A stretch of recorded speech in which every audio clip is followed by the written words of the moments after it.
जय हिंद दोस्तों।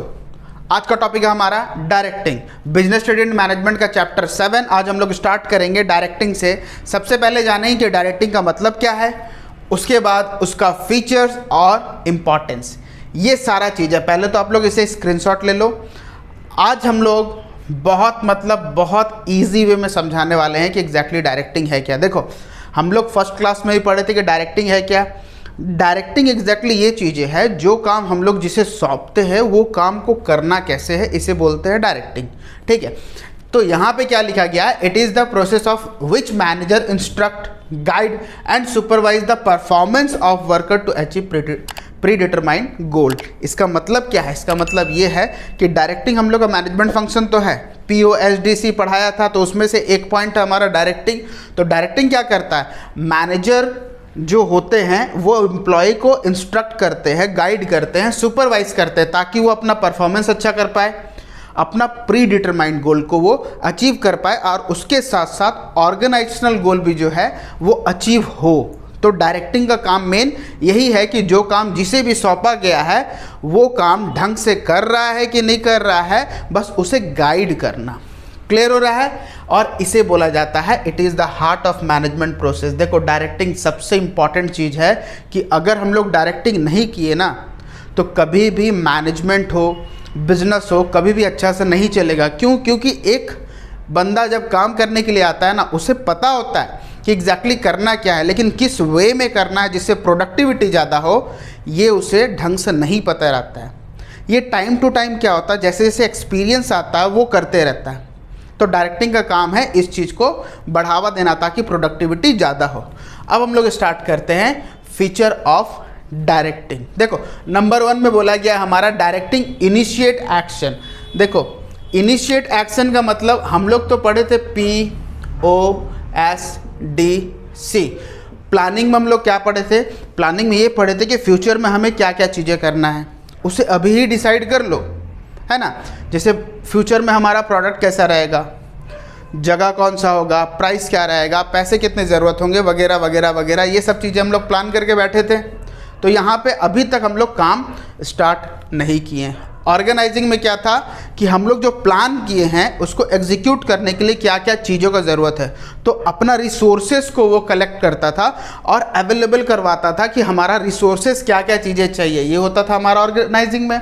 स्टाफिंग में हमारा क्या होता था कि कौन लोग क्या क्या चीज़ें करेंगे, उसके लिए बेस्ट मैन को फाइंड करो और उसे उस प्लेस में डालो कि वो काम कौन करके देगा।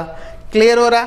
अब आता है डायरेक्टिंग। देखो, यहाँ तक जो है ना, अभी तक काम हुआ ही नहीं। अरे सर, क्या बोल रहे आप, इतना टाइम हो गया, प्लानिंग कर ली, ऑर्गेनाइजिंग कर ली, स्टाफिंग कर ली, अभी तक रिबन भी नहीं कटा कि हम लोग काम कर पाए, कि नारियल फोड़ो काम स्टार्ट करो, होना चाहिए ना। तो सबसे पहला चीज़ क्या है हमारा, डायरेक्टिंग इनिशिएट एक्शन।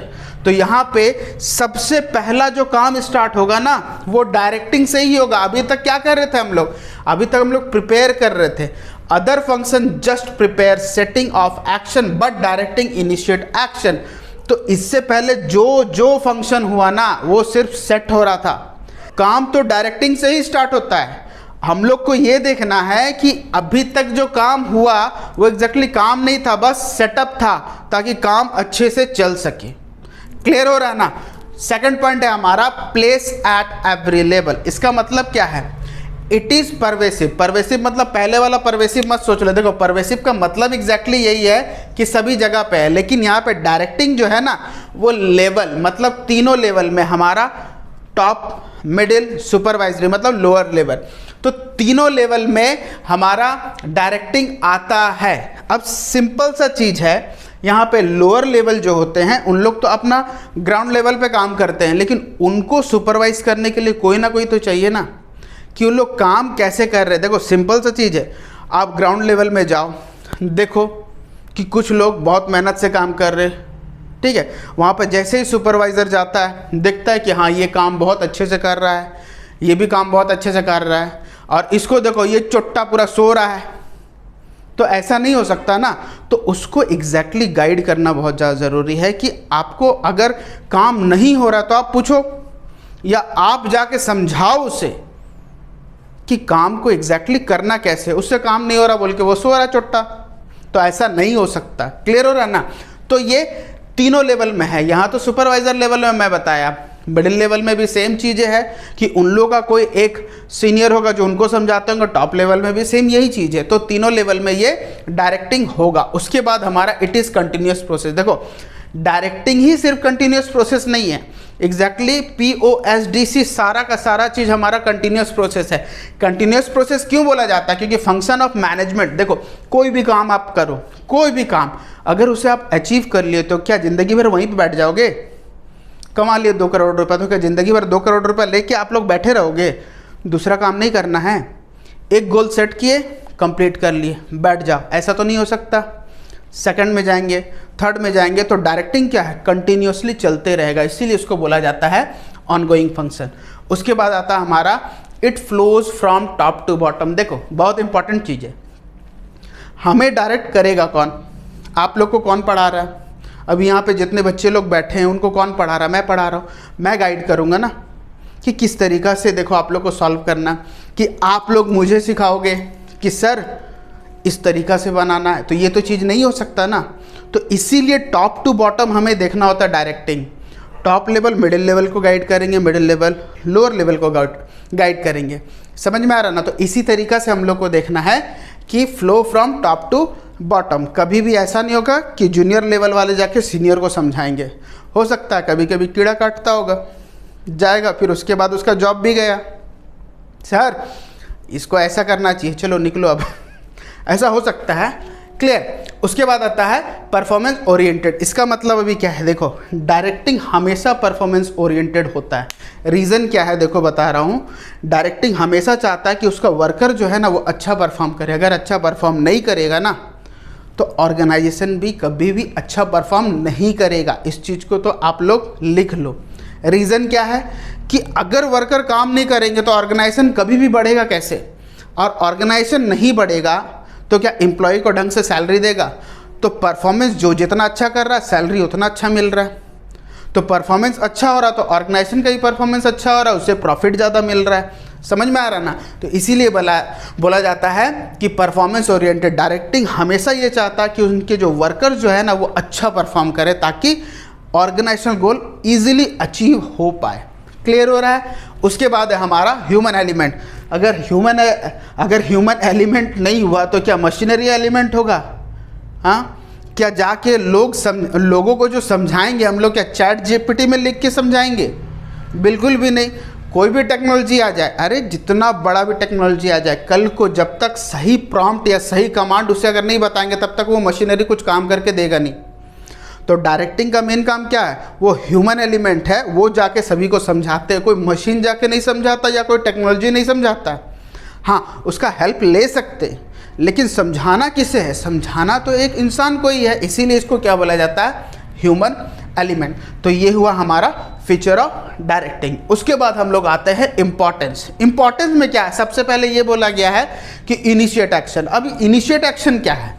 सेम चीज़ें तो बताया कि डायरेक्टिंग से पहले जितना भी होता है सब सेट करना, मतलब सिर्फ सेट करना है हमें काम को एग्जैक्टली करना कैसे, बस इतना ही देखना। और यहाँ पे डायरेक्टिंग यहाँ पे क्या कर रहा है? डायरेक्टिंग यही कर रहा है कि जो भी चीज़ सेट होके आया है कि अब आप लोग को ये बताया जाए कि देखो भैया काम कैसे होता है। स्टाफिंग से तो आप लेके आगे कि ऐसे ऐसे लोग कि इस काम में वो परफेक्ट है। परफेक्ट होने के बाद भी उन्हें ये बताना है कि करना कैसे। क्यों? टेक्नोलॉजी चेंजेस हो सकता है आपके ऑर्गेनाइजेशन का तौर तरीका चेंजेस है दूसरे ऑर्गेनाइजेशन के अकॉर्डिंग, ऐसा भी होता है।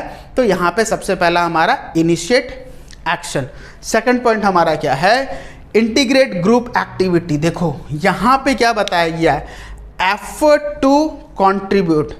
डायरेक्शन जो होता है हमारा, जब हम लोग किसी को डायरेक्ट करते हैं सिर्फ इसलिए डायरेक्ट कर दे कि वो काम बहुत अच्छे से कर पाए और सही ढंग से कर पाए। अगर सही ढंग से नहीं कर पाए ना तो कभी भी प्रोडक्टिविटी अच्छा नहीं होगा। अगर कोई एम्प्लॉय का प्रोडक्टिविटी अच्छा नहीं हुआ तो वो दोनों के लिए ख़राब है, एम्प्लॉय के लिए भी और एम्प्लॉयर के लिए भी। ऐसा क्यों? देखो एक काम है, मान लो एग्जाम्पल के तौर पे मैं एक एम्प्लॉय को समझा रहा हूँ कि आप एक काम करो, 100 फीट गड्ढा खोदो, उसके बाद वहाँ से पानी आएगा।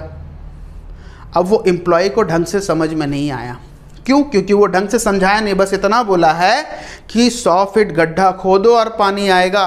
वो क्या किया, ऐसे गड्ढा खोद के चले गया।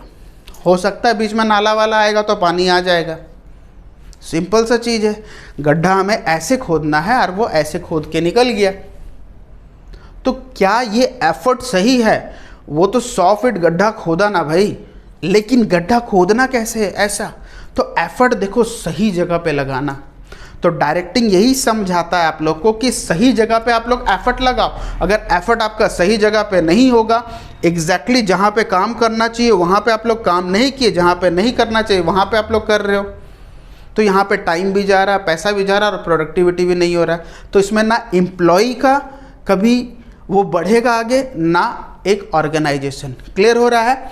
उसके बाद आता है हमारा मीन्स ऑफ मोटिवेशन। देखो मोटिवेशन क्या करता है, एक एम्प्लॉय को गाइड कर सकता है, इंटरनली कर सकता है। ऑब्वियसली एक एम्प्लॉय को जाके अगर ये बोल दिया जाए कि आज आप लोग अगर इतना प्रोडक्टिविटी कर दिए तो आपको एक अवार्ड मिलेगा, आपको एक्स्ट्रा इंसेंटिव मिलेगा, ठीक है, आपको रिकॉग्नाइजेशन मिलेगा, हो सकता है आपको प्रमोशन मिले, वगैरह वगैरह बहुत सारा चीज़। तो ये क्या करेगा, एक एम्प्लॉय के अंदर बूस्ट पैदा करेगा कि हाँ अरे मेरा 50,000 सैलरी था, मुझे ₹1,00,000 मिलने वाला है।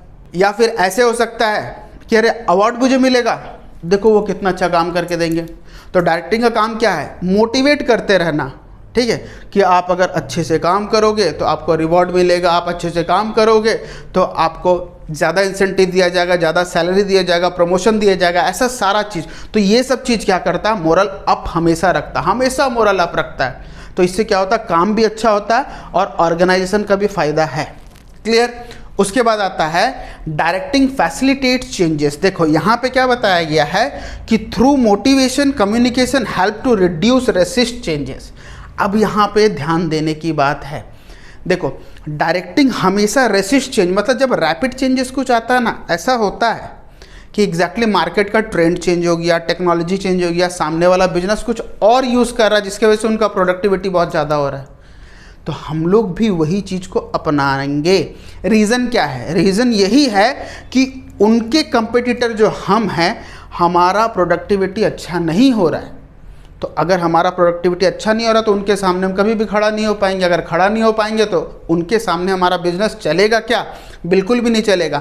तो यहाँ पे डायरेक्टिंग क्या बताता है, डायरेक्टिंग ये बताता है कि एक एम्प्लॉय को कि हाँ आप लोग इस टेक्नोलॉजी को अडॉप्ट करो और करने के बाद आप प्रोडक्टिविटी अच्छा दो। पहले क्या होता था, पहले सारा अकाउंट्स एक कॉपी पेन लेके लोग करते थे, आज कंप्यूटर आ गया, टैली आ गया, सब चीज़ कंप्यूटराइज्ड होता है। धीरे धीरे देखो उस समय भी लोग क्या करते थे कि अरे यार कंप्यूटर में कैसे करेंगे, अडॉप्ट करने नहीं खोजते थे, लेकिन डायरेक्टिंग क्या किया, उसे सिखाया कि कैसे किया जाता। धीरे धीरे आज मॉडर्नाइजेशन हर चीज़ में है, हर चीज़ में कॉपी पेन को छोड़ के आज के डेट में टेक्नोलॉजी आ गया, कंप्यूटर आ गया। क्लियर हो रहा है ना? तो इसको बोलते हैं हम लोग डायरेक्टिंग फैसिलिटेट चेंजेस। उसके बाद आता है हमारा प्रोवाइड स्टेबिलिटी एंड बैलेंस। देखो यहाँ पे एम्प्लॉयर और एम्प्लॉय के बीच एक स्टेबिलिटी लाना बहुत ज़्यादा ज़रूरी है। देखो एक एम्प्लॉय को क्या चाहिए, ज़्यादा से ज़्यादा सैलरी, एम्प्लॉयर को क्या चाहिए, ज़्यादा से ज़्यादा प्रॉफिट। ये कब आएगा, जब एम्प्लॉय अच्छे से काम करेंगे। दूसरा, जब एम्प्लॉयर एम्प्लॉय को अच्छे से समझा के काम करेंगे तब दोनों का फ़ायदा, अदरवाइज़ नहीं होगा। सिर्फ एक अपना फ़ायदा देखेगा तो कभी भी दोनों के बीच में स्टेबिलिटी नहीं आएगा, ना बैलेंस कभी भी होगा। ज़्यादा प्रॉफिट चाहिए तो आपको एम्प्लॉय को ज़्यादा सैलरी टाइप काम करवाना पड़ेगा, उसे ग्रो करना पड़ेगा। जैसे जैसे वो ग्रो होगा आपका प्रॉफिट भी ज़्यादा होगा। तो डायरेक्टिंग का काम यहाँ पे क्या हुआ, डायरेक्टिंग काम यही हुआ कि एम्प्लॉय को वो धीरे धीरे करके ग्रो करे, उनको ज़्यादा सैलरी कमवा के दे, ज़्यादा प्रोडक्टिविटी करवा के दे, उनके थ्रू अपना प्रॉफिट ज़्यादा निकाले। यही है हमारा डायरेक्टिंग। तो आज हम लोग क्या क्या चीज़ सीखे, डायरेक्टिंग का मीनिंग, फीचर्स एंड इम्पॉर्टेंस। आप लोग पहले स्क्रीनशॉट ले लो। तो जो लोग हम लोग का पहले का वीडियो नहीं दिखे मैनेजमेंट का, जाके पहले प्लेलिस्ट में जाके उसे देख लीजिए। ये सब चीज़ें मक्खन की तरह समझ में आएगा आप लोग को। और नेक्स्ट क्लास में हम लोग डिस्कस करेंगे एलिमेंट ऑफ डायरेक्टिंग, हमारा supervision, motivation, leadership and communication, ये 4 चीज़ें हम लोग डिस्कस करेंगे। तो जब तक हमारा नेक्स्ट वीडियो नहीं आ जाता डायरेक्टिंग पे, तब तक फ़िलहाल इसे पढ़ लो बे। तब तक स्टे ट्यून्ड एंड जय हिंद।